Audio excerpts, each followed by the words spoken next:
히브리서 16번째 시간입니다. 오늘 말씀은 히브리서 12장 14절부터 29절 말씀입니다. 14절부터 16절 말씀을 합독하고 히브리서 12장 14절부터 29절 말씀까지를 보도록 하겠습니다. 그러면 히브리서 12장 14절부터 16절 말씀을 한 목소리로 합독하겠습니다. 모든 사람과 더불어 화평함과 거룩함을 따르라. 이것이 없이는 아무도 주를 보지 못하리라. 너희는 하나님의 은혜에 이르지 못하는 자가 없도록 하고 또 쓴 뿌리가 나서 괴롭게 하여 많은 사람이 이로 말미암아 더럽게 되지 않게 하며 음행하는 자와 혹 한 그릇 음식을 위하여 장자의 명분을 판 에서와 같이 망령된 자가 없도록 살피라. 아멘. 자, 우리가 지금 히브리서 후반부를 보고 있습니다. 10장 19절부터 13장 25절 끝까지인데요. 신앙적 권면이라고 보시면 되고요. 그 주제는 한마디로 인내하는 믿음이라고 하면 돼요. 그래서 이 후반부는 앞부분과 뒷부분으로 나눈다고 말씀드렸지 않습니까? 10장 19절부터 12장 13절. 우리 지난주에 했던 게 후반부의 앞에 있는 부분이고요. 또 후반부의 뒷부분이 이제 오늘부터 이제 나누게 될 10장 19절부터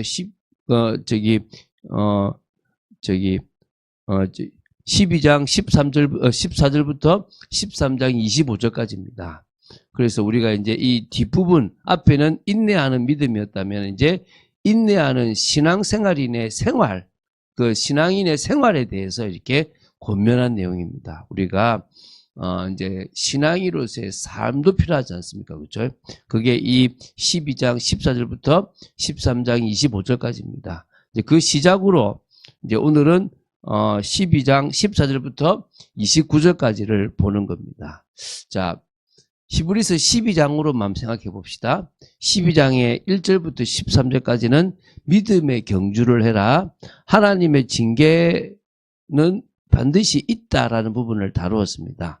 그 뒤에 이어서 14절부터 29절은 화평함과 거룩함의 삶을 살아라. 하나님의 은혜를 잃지 않도록 경계해라. 새 언약의 공동체의 영광과 하나님의 그 흔들리지 않는 나라를 주제로 강력한 권면을 하고 있는 부분들이 있습니다. 그래서 그런 내용들이거든요. 그러니까 구체적으로 이렇게 조금씩 있는 부분들로 이렇게 하고 싶은 이야기들을 한다 보면 됩니다. 그래서 조금씩 그냥 이런 신앙생활을 해라라고 하는 부분으로 보시면 좋겠습니다. 14절이 조금 보시면요. 모든 사람과 더불어 화평함과 거룩함을 따르라. 이것이 없이는 아무도 주를 보지 못하리라. 좀 중요하죠. 그죠? 화평함과 거룩함이란 말은 늘 나오는데 그것도 앞에 모든 사람과 더불어. 우리는 사실 원수가 없어야 돼요. 우리는 저 같은 경우에도 호불호가 있는 사람입니다. 좋아하는 사람과 좀 싫어하는 사람이 좀 극명한데요. 하나님은 뭐라고요? 모든 사람과 화평해라. 그리고 구별되게 살아라. 그것이 주를 보는 볼 수 있는 거다. 이거 없이는 안 된다. 그래서 결국은 우리가 이제 이 신앙 공동체 안에서뿐만 아니라 세상 속에서 우리는 소금과 빛의 역할을 감당해야 되기 때문에 화평해라. 또 거룩해라. 이 말은 구별되라. 그래서 그래야만 우리가 정말 구원에 대한 사실적인 축복을 누릴 수가 있다는 겁니다. 15절부터 17절은요.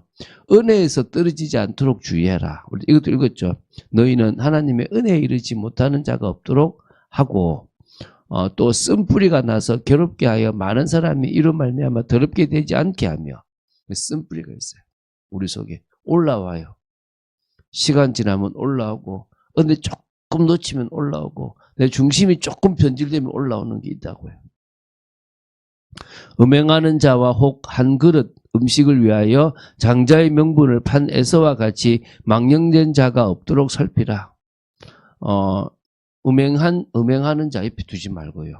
또 장자의 명분을 판 것처럼 정말 중요한 것을 놓쳐버리는 자를 옆에 두지 말라는 말입니다. 너희가 아는 바와 같이 그가 그 후에 축복을 이어받으려고 눈물을 흘리며 구하되 버림받아 회개할 기회를 얻지 못하였느니라. 중요한 말이죠. 그죠? 눈물을 쭉 흘렸습니다. 축복받고 싶어도. 그 앞에 그 뭐라고 육신적인 게. 육신적인 것 때문에 영적인 걸 놓치지 마세요.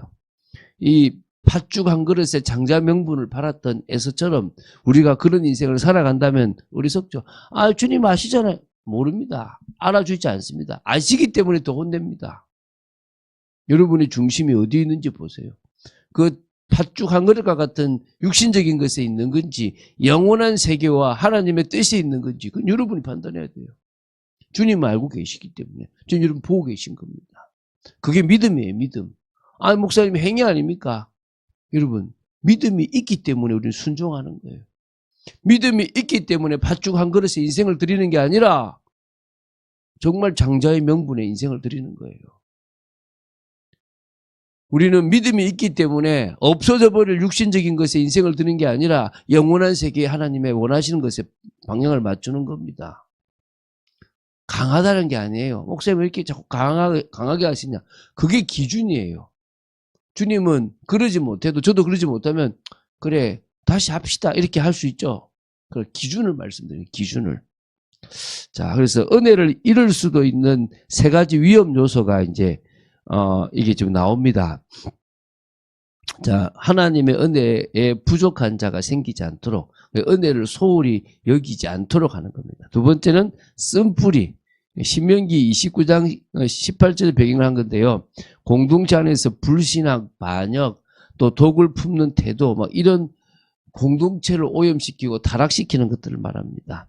에서와 같은 존재가 되지 않도록 이런 이 팥죽 한 그릇에 장자의 명분을 파는 이런 의미가 없도록 그래서 당장 영적 가치를 가볍게 여긴다면 이렇게 될 수 있는 겁니다. 이제 18절부터 24절입니다. 두 산에 대조를 해요. 시내산과 시온산을 대조하거든요. 히브리서에서 가장 웅장한 신학적 그림 중에 하나인데요.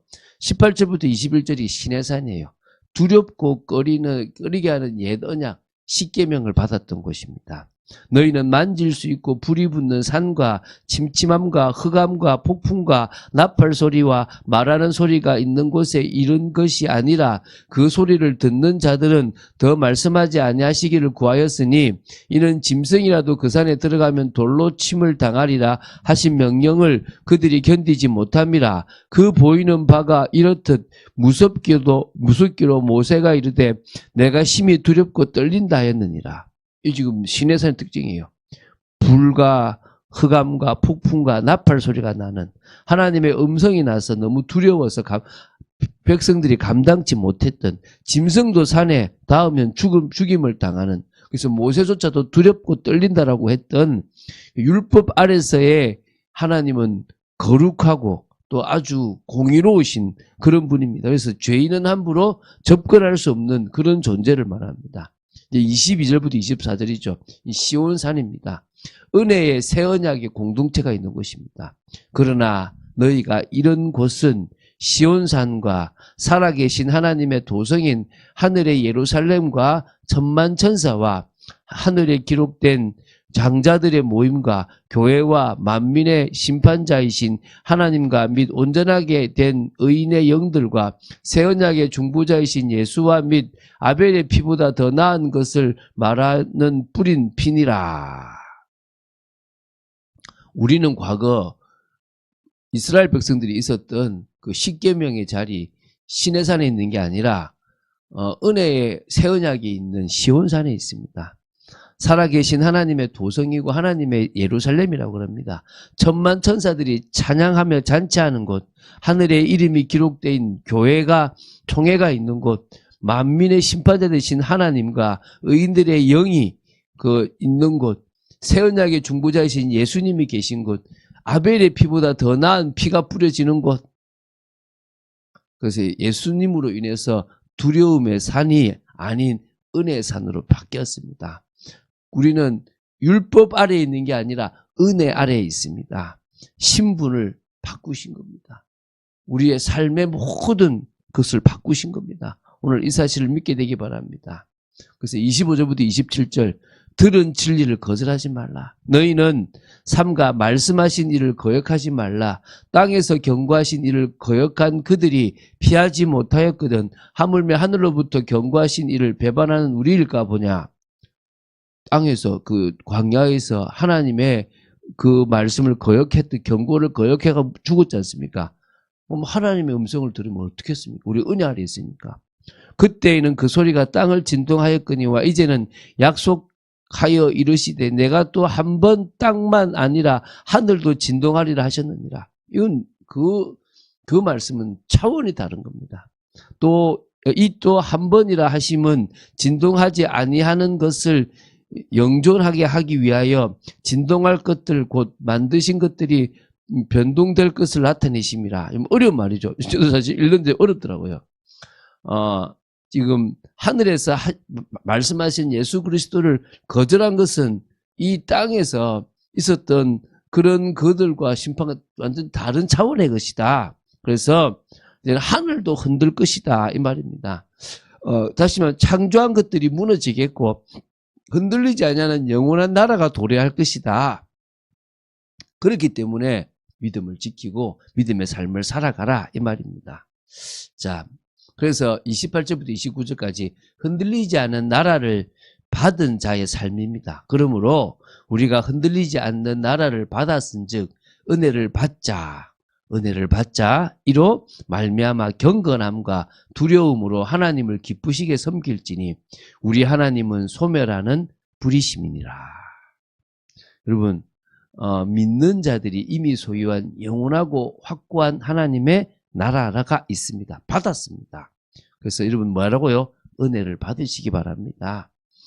정말 여러분이 기쁘게 하나님을 섬기는 그런 은혜를 받아서 정말 경건함, 하나님을 향한 두려움과 사랑을 가진 경외심과 사랑을 가진 경건과 두려움으로 하나님을 기쁘시게 할 만큼 섬기게 되기 바랍니다.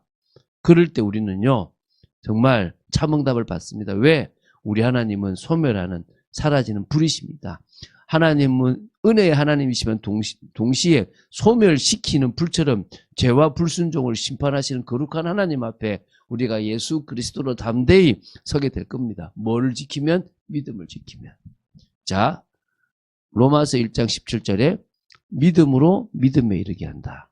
시작도 믿음이고 끝도 믿음입니다. 그렇죠? 우리는 믿음을 지키면 돼요. 끝까지 이 믿음을 딱 붙잡으면 돼요. 믿음보다 더 나은 것, 다시 말하면 그리스도에 대한 믿음보다 더 우선되는 게 없으면 됩니다. 그러면 우리는 뭡니까? 의인으로 인정받고 우리는 영원한 세계를 받을 수 있다는 사실을 기억하시기 바랍니다. 하나님의 거룩함과 하나님의 절대적인 소멸시키는 그분이 사라지신 게 아니에요. 단지 다른 방법으로 우리를 보존할 완전한 확실한 방법을 주셨습니다. 우리는 행위가 아니라 믿음을 딱 가지고 은혜 앞에 딱 있으면 되는 겁니다. 오늘 그 사실을 기억하고 은혜 아니면 살아갈 수 없는 우리임을 고백하는 여러분 되시기를 주 예수 그리스도 이름으로 축원드립니다. 주는 그리스도시요 살아계신 하나님의 아들이심을 고백합니다. 오늘 또 말씀 주심을 감사하고 너무나 중요한 말씀들을 보는데 사실 저도 잘 이해를 못하겠고 더 신학적으로 많은 준비들이 필요할 만큼 어려운 부분들임을 봅니다. 우리가 시온산에 있다는 사실을 기억하고 늘 하나님 나라를 받은 자로서 믿음의 삶을 살아가는 저희들 되도록 지켜주시옵소서. 주 예수 그리스도 이름으로 기도드립니다. 아멘.